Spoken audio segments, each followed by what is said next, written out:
नमस्कार, डेली 24 भारत देख रहे हैं आप। मैं हूं आपके साथ साहिल दुलिया। बुलेटिन की शुरुआत करते हैं।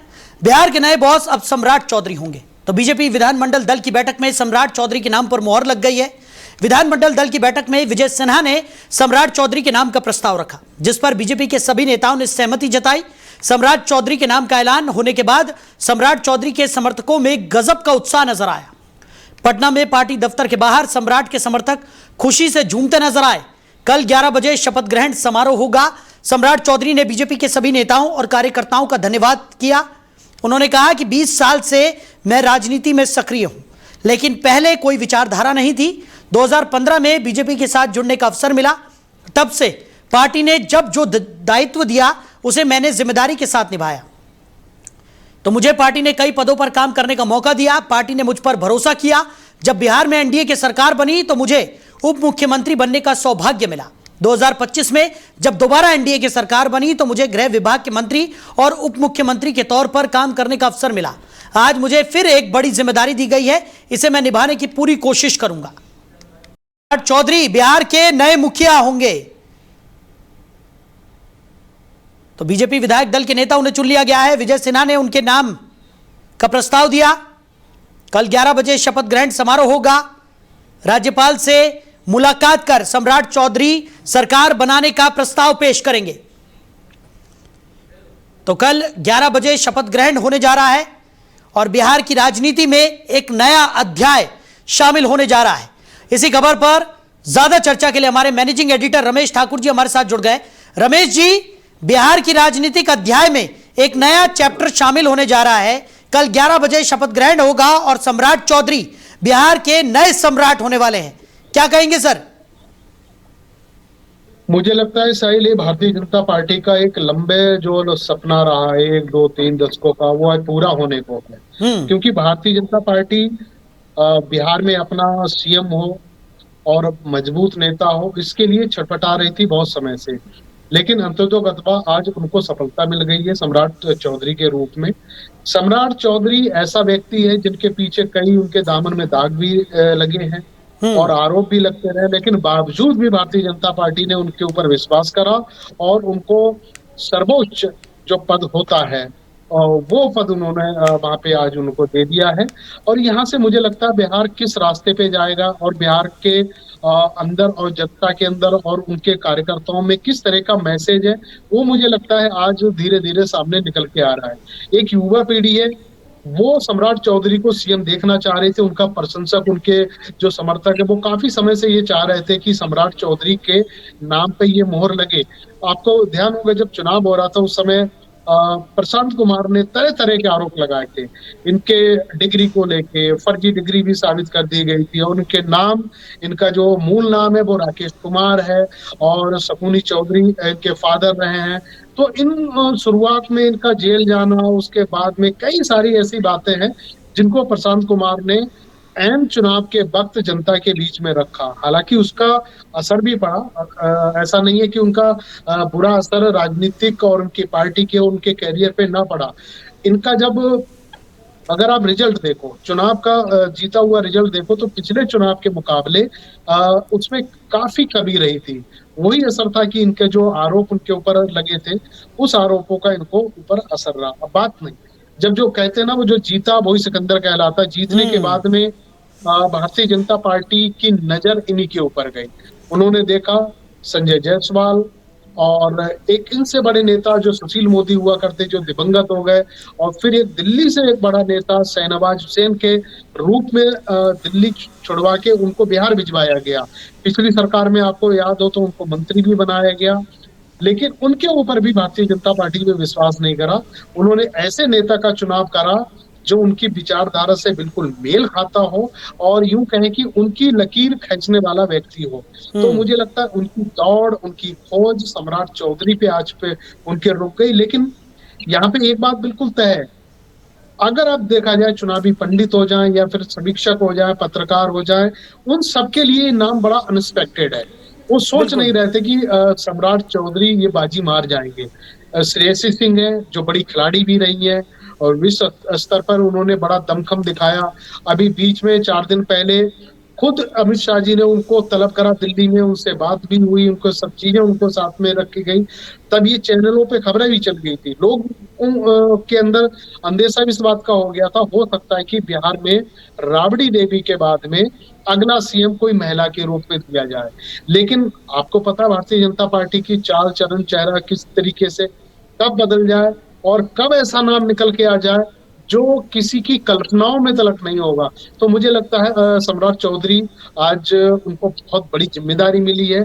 अब इस जिम्मेदारी को वो किस तरीके से निर्वाह करते हैं, भारतीय जनता पार्टी की आकांक्षाओं पे और प्रदेश की जनता की कल्पना को कितना पूरा कर पाएंगे, ये तो मुझे लगता है कि आने वाला वक्त ही बताएगा। लेकिन बहरहाल बड़ी सफलता मिली है, हम चैनल की तरफ से उनको शुभकामनाएं भी देना चाहेंगे और ये जिम्मेदारी को वो यहाँ से कितना आगे ले जाते हैं ये समय ही बताएगा। बिल्कुल, और जिस चीज का जिक्र आपने किया है यहाँ पर रमेश जी, क्योंकि भारतीय जनता पार्टी का एक बड़ा सपना था और काफी लंबे अरसे का इंतजार यहाँ पर भारतीय जनता पार्टी ने किया है सपने को साकार करने के लिए कि भारतीय जनता पार्टी का मुख्यमंत्री जो है वो बिहार पर काबिज हो।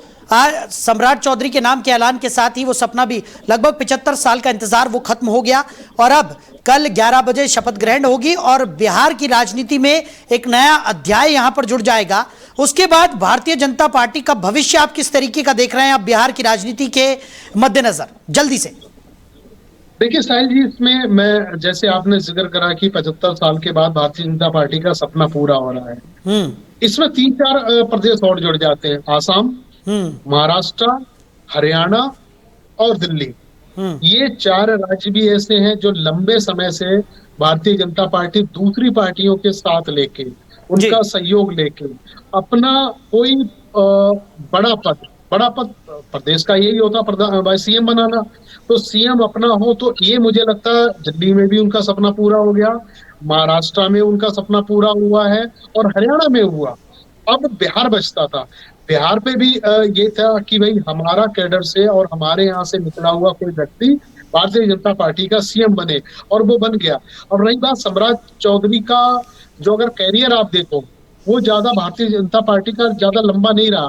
2018 में जुड़े तो उनका दमखम देखा भाई, वो पहले आरजेडी पार्टी में थे, उनकी सरकार में कम उम्र का मंत्री होने का उनको एक उसकी सफलता भी उनको मिली है, एक तमगा भी लगा हुआ है। उसके बाद ये लगा कि नहीं, सम्राट चौधरी में तो कुछ ना कुछ तो है, तभी तो भारतीय जनता पार्टी में उनको जैसे वो आते हैं 3 साल के बाद संजय जायसवाल, जो बड़े कद के भारतीय जनता पार्टी के बिहार के नेता माने जाते हैं, उनको हटा के सम्राट चौधरी को वो बड़ा पद दिया जाता। और उसके बाद अगर आप साइन देखो तो उनका कद धीरे धीरे धीरे बढ़ता जाता है, मंत्री बनते हैं, विधायक, और उसके बाद में उनको डीसीएम बनाया जाता और आज से डी हटा के उनको फुल फ्लेज सीएम बना दिया गया।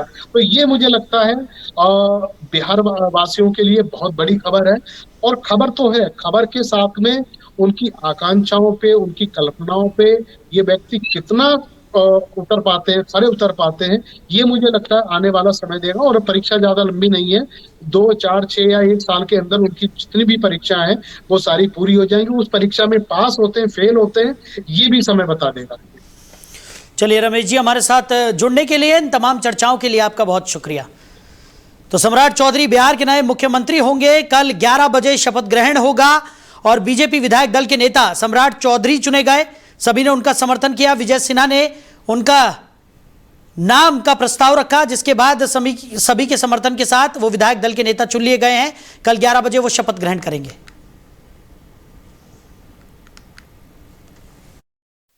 वहीं बिहार में नीतीश युग खत्म होने जा रहा है और नीतीश कुमार एक गाड़ी में सम्राट चौधरी और विजय चौधरी के साथ लोक भवन पहुंचे थे। इसके बाद उन्होंने बिहार के मुख्यमंत्री पद से अपना इस्तीफा सौंप दिया था। तो आपको बता दें कि जिस तरीके की स्थिति इस वक्त देखने को मिल रही है, आपको बता दें कि अपने आधिकारिक एक्स हैंडल से सीएम नीतीश कुमार ने एक पोस्ट भी किया।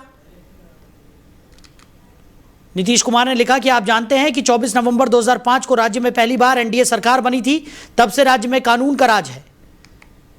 उन्होंने साथ ही साथ यह भी लिखा कि लंबे समय से बिहार में काम किया है। तो नीतीश कुमार ने बिहार के सीएम पद से इस्तीफा देने के बाद ये इमोशनल पोस्ट किया। नीतीश कुमार ने अपने एक्स हैंडल पर लिखा कि अब कामकाज सरकार देखेगी, नई सरकार देखेगी। उन्होंने इस्तीफा दिया और उसके बाद एक इमोशनल पोस्ट के माध्यम से अपने विचार साझा करते हुए वो नजर आए। तो इस्तीफा देते ही नीतीश ने इमोशनल पोस्ट किया। उन्होंने लिखा कि अब नई सरकार पूरा कामकाज देखेगी।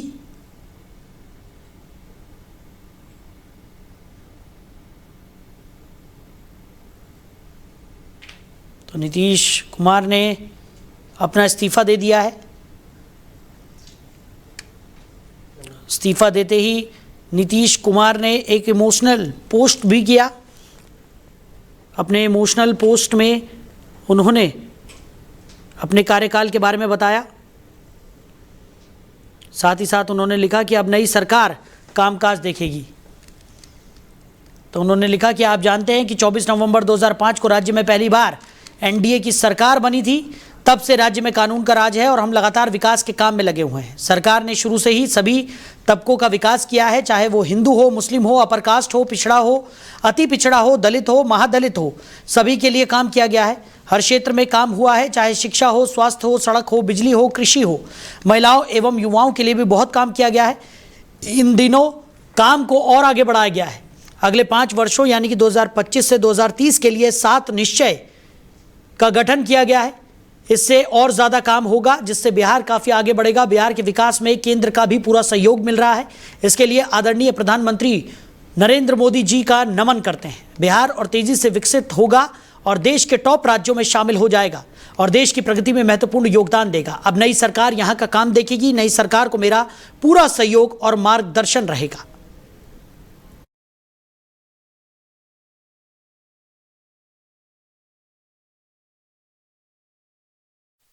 वहीं दिल्ली देहरादून एक्सप्रेसवे का आज पीएम मोदी ने उद्घाटन कर दिया। यह एक्सप्रेसवे दिल्ली के अक्षरधाम से शुरू होता है। इसके बाद लोनी से यह यूपी में प्रवेश करता है।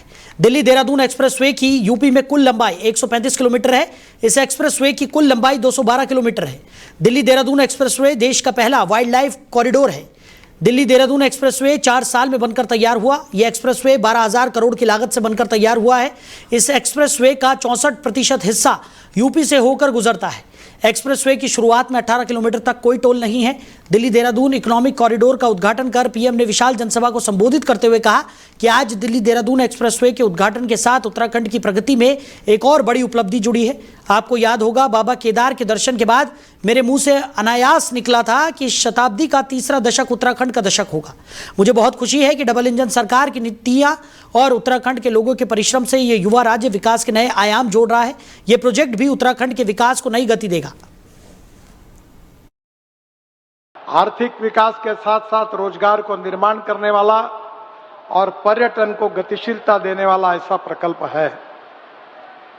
यह एक्सप्रेसवे बनने से देहरादून, हरिद्वार, ऋषिकेश सहित समूचे उत्तराखंड के लिए एक आर्थिक, सामाजिक और औद्योगिक विकास के लिए नए द्वार खुलने वाले हैं।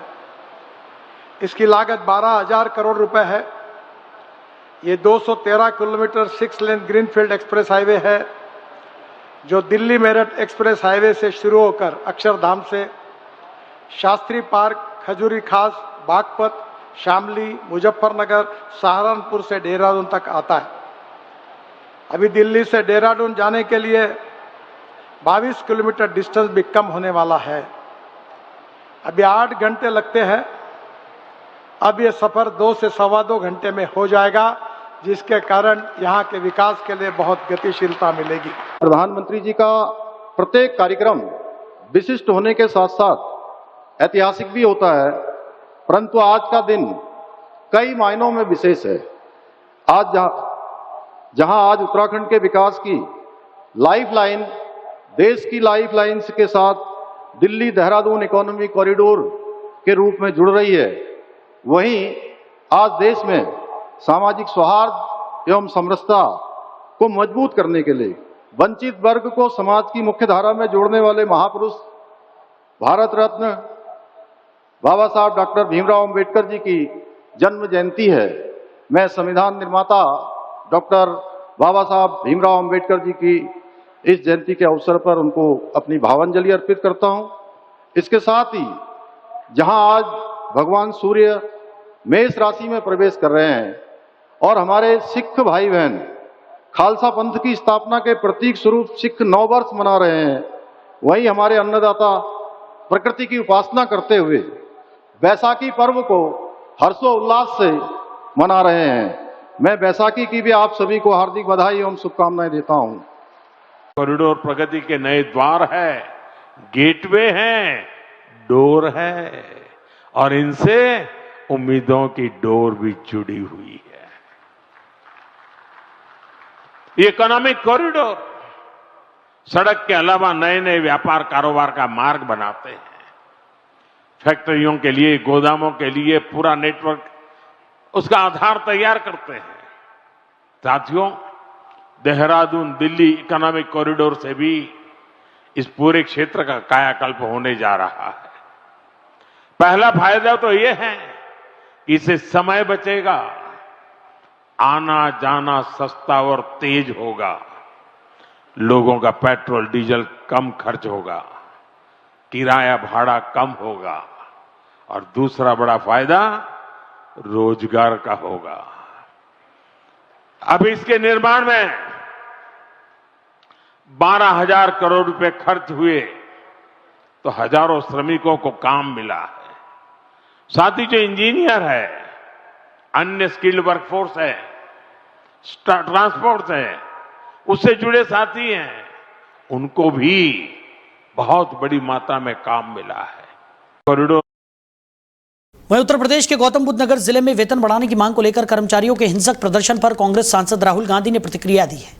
राहुल गांधी ने इसे श्रमिकों पर अत्याचार बताया। उन्होंने एक्स पर एक पोस्ट में कहा कि कल नोएडा की सड़कों पर जो हुआ वो इस देश के श्रमिकों की आखिरी चीख थी, जिसकी हर आवाज को अनसुना किया गया, जो मांगते मांगते थक गए। कांग्रेस सांसद ने कहा कि नोएडा में काम करने वाले एक मजदूर की 12,000 महीने की तनख्वाह, 4 से 7,000 किराया, जब तक 300 की सालाना बढ़ोतरी मिलती है, मकान मालिक 500 सालाना किराया बढ़ा देता है। तनख्वाह बढ़ने तक ये बेलगाम महंगाई जिंदगी का गला घोट देती है, कर्ज की गहराई में डुबो देती है। यही है विकसित भारत का सच। जैसे कल हिंसक प्रदर्शन हुआ, उसके बाद भी उन्होंने कहा कि मजदूर मांगते मांगते थक गया है और अब जो कल नोएडा में हुआ वो उनकी आखिरी चीख थी, क्योंकि वो लगातार अपनी मांगों को लेकर सरकार से गुहार लगाते रहे, लेकिन उन्हें अनसुना कर दिया गया। उन्होंने लिखा कि मैं हर मजदूर के साथ खड़ा हूं। उधर बीजेपी ने तमिलनाडु चुनाव के लिए अपना घोषणा पत्र जारी कर दिया है। बीजेपी के पूर्व अध्यक्ष जेपी नड्डा ने यह घोषणा पत्र जारी किया। इसमें महिलाओं को हर महीने 2,000 रुपए देने और साल में 3 मुफ्त गैस सिलेंडर देने का वादा किया गया। बीजेपी ने हर गरीब परिवार की महिला मुखिया को प्रति माह 2,000 रुपए देने का वादा किया है। सालाना 3 मुफ्त एलपीजी सिलेंडर और बढ़ती महंगाई से निपटने के लिए हर परिवार को एक मुश्त 10,000 रुपए देने का वादा किया है। महिलाओं को ई स्कूटर खरीदने के लिए 25,000 रुपए की सब्सिडी का ऐलान किया गया।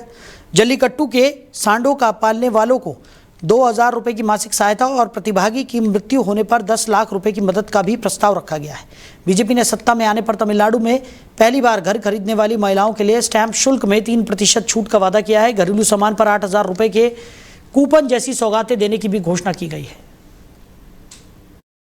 About Tamil Nadu, I always say that it is the cradle of one of the world's oldest civilization, and we are proud of it. Every Indian is very proud of it, that when we talk about Tamil Nadu, it is cradle of one of the world's oldest civilizations. And today when we have to talk, we will always remember Saint Thiruvalluvar and Bhartiyar, whom we always look towards with full of reverence. But when I talk about the present situation, when I talk about the present government, when I talk about the DMK government and its allies, I find that this cultural capital has now been converted into a crime capital. And that we have to understand, that it is now converted into a crime capital. And when I say so, the Tamil Nadu or the Tamil state itself did not fail at any point of time. Talk about वहीं कांग्रेस नेता और लोकसभा में विपक्ष के नेता राहुल गांधी ने पश्चिम बंगाल विधानसभा चुनाव के लिए रायगंज में कांग्रेस की बड़ी रैली को संबोधित कर अपने चुनाव प्रचार अभियान की शुरुआत कर दी है। रैली को संबोधित करते हुए कांग्रेस सांसद ने बीजेपी आरएसएस पर तीखा हमला बोला और केंद्र सरकार पर वोट चोरी का आरोप भी लगाया। राहुल गांधी ने चुनावी रैली को संबोधित करते हुए कहा कि बीजेपी और आरएसएस की नफरत भरी विचारधारा हमारे संविधान को नष्ट करने पर तुली हुई है। चूंकि वो इसे खुलेआम नहीं कर सकते, इसलिए वो संस्थानों की आड़ में संविधान पर हमला करते हैं। जहां भी संभव होता है वो अपने लोगों को संस्थानों में बैठते हैं और वोट चोरी कर लोकतंत्र को मारने की कोशिश करते हैं। कांग्रेस सांसद ने अपनी भारत जोड़ो यात्रा का जिक्र करते हुए कहा कि हमारी लड़ाई बीजेपी आरएसएस की नफरत भरी विचारधारा के खिलाफ है, इसलिए मैंने प्रेम और एकता का संदेश फैलाने के लिए 4000 किलोमीटर की यात्रा की। बंगाल में टीएमसी बीजेपी के लिए रास्ता बना रही है, क्योंकि अगर टीएमसी ने अपना काम किया होता, आपको रोजगार दिया होता और नफरत नहीं फैलाई होती तो बीजेपी के यहाँ उभरने का सवाल ही नहीं उठता। बीजेपी बंगाल में दिखाई ही नहीं देती। एक तरफ बीजेपी जिसकी नफरत भरी विचारधारा है, हिंसा फैलाती है, उनके प्रधानमंत्री कॉम्प्रोमाइज हैं, उनकी तो बात ही नहीं करनी। दूसरी तरफ बंगाल में टीएमसी पार्टी जो बीजेपी के लिए रास्ता बना रही है, क्योंकि अगर टीएमसी ने अपना काम किया होता, आपको रोजगार दिया होता, नफरत नहीं फैलाई होती, तो यहां पे बीजेपी का कोई सवाल ही नहीं उठता। बीजेपी दिखती ही नहीं बंगाल में। आप हमारे कैंडिडेट्स का समर्थन कीजिए, कांग्रेस पार्टी को वोट दीजिए और ज्यादा से ज्यादा सीटें कांग्रेस पार्टी को दिलवाइए, हमारे लोगों को विधानसभा में भिजवाइए और बंगाल को बदलने का काम कीजिए। उधर कर्नाटक कांग्रेस में लंबे समय से चल रही गुटबाजी अब खुलकर सामने आ गई है। मुख्यमंत्री सिद्धारमैया ने अपने राजनीतिक सचिव नजीर अहमद को पार्टी विरोधी गतिविधियों के आरोप में पद से हटा दिया है। यह कदम ऐसे समय में उठाया गया है जब दावणगेरे साउथ उपचुनाव के बाद पार्टी में फूट साफ दिखाई दे रही है। नजीर अहमद का इस्तीफा अचानक नहीं है। सूत्रों के मुताबिक कांग्रेस हाईकमान के कर्नाटक प्रभारी रणदीप सिंह सुरजेवाला ने सोमवार को शाम तक इस्तीफा देने की डेडलाइन दी थी। ऐसा नहीं करने पर बर्खास्तगी की चेतावनी भी दी गई। नजीर अहमद ने आखिरी समय में इस्तीफा सौंप दिया, जिससे बर्खास्तगी से बच गए।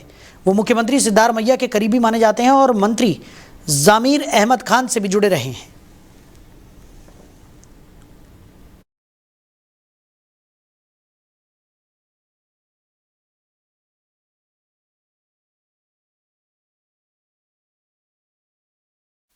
वहीं मुंबई के गोरेगांव स्थित नेस्को सेंटर में आयोजित एक लाइव कॉन्सर्ट पार्टी के बाद 2 युवाओं की मौत से हड़कंप मच गया। शुरुआती जानकारी के मुताबिक 11 अप्रैल की रात आयोजित इस हाई प्रोफाइल पार्टी में ड्रग्स और शराब के सेवन की आशंका जताई जा रही है। बताया जा रहा है कि पार्टी के दौरान कुछ युवाओं की तबीयत अचानक बिगड़ गई, जिसके बाद उन्हें अलग अलग अस्पतालों में भर्ती कराया गया। इलाज के दौरान एक युवक और एक युवती की मौत हो गई, जिनकी उम्र 20 से 25 साल बताई जा रही है।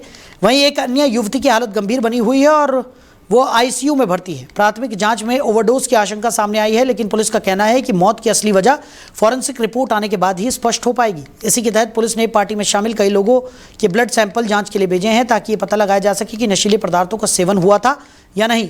पुलिस ने 6 लोगों को गिरफ्तार किया है। इसके अलावा पुलिस ने जांच के दौरान 15 से 20 लोगों के बयान भी दर्ज किए हैं।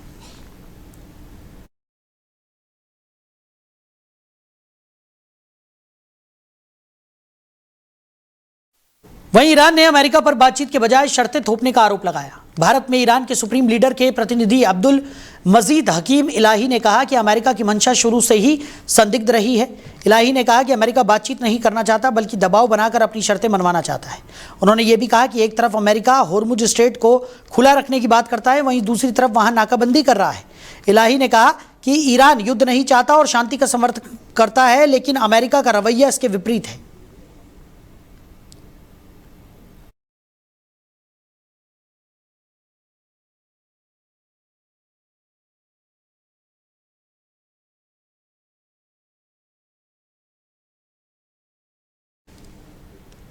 तो ईरान ने अमेरिका पर कई गंभीर आरोप लगाए हैं। ईरान का साफ तौर पर कहना है कि अमेरिका बातचीत नहीं चाहता, बल्कि अपनी शर्तें थोपना चाहता है।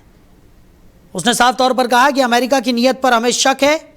अमेरिका जिस तरीके से लगातार बातचीत कर रहा है वो बातचीत के पक्ष में नजर नहीं आता, बल्कि अपनी शर्तें ईरान पर थोपने की कोशिश कर रहा है। लेकिन साफ तौर पर ईरान किसी के भी सामने झुकने वाला नहीं है। तो बता दें कि ईरान के विदेश मंत्री की तरफ से ये बात निकलकर सामने आई है, जिसमें अमेरिका पर कई गंभीर तरह के आरोप लगाए गए हैं। उन्होंने साफ तौर पर कहा कि जिस तरीके की बातचीत अमेरिका के साथ हो रही थी उससे साफ तौर पर जाहिर था कि वो किसी भी बातचीत के पक्ष में नहीं है, बल्कि अपनी शर्तों को ईरान पर थोपना चाहता है। उन्होंने ये भी कहा कि ईरान शांति चाहता है, वो किसी भी तरह के युद्ध के पक्ष में नहीं है, लेकिन वो किसी के भी सामने झुकेगा नहीं। तो फिलहाल इस बुलेटिन में मेरे साथ इतना ही। आप बने रहिए और देखते रहिए डेली 24 भारत। नमस्कार।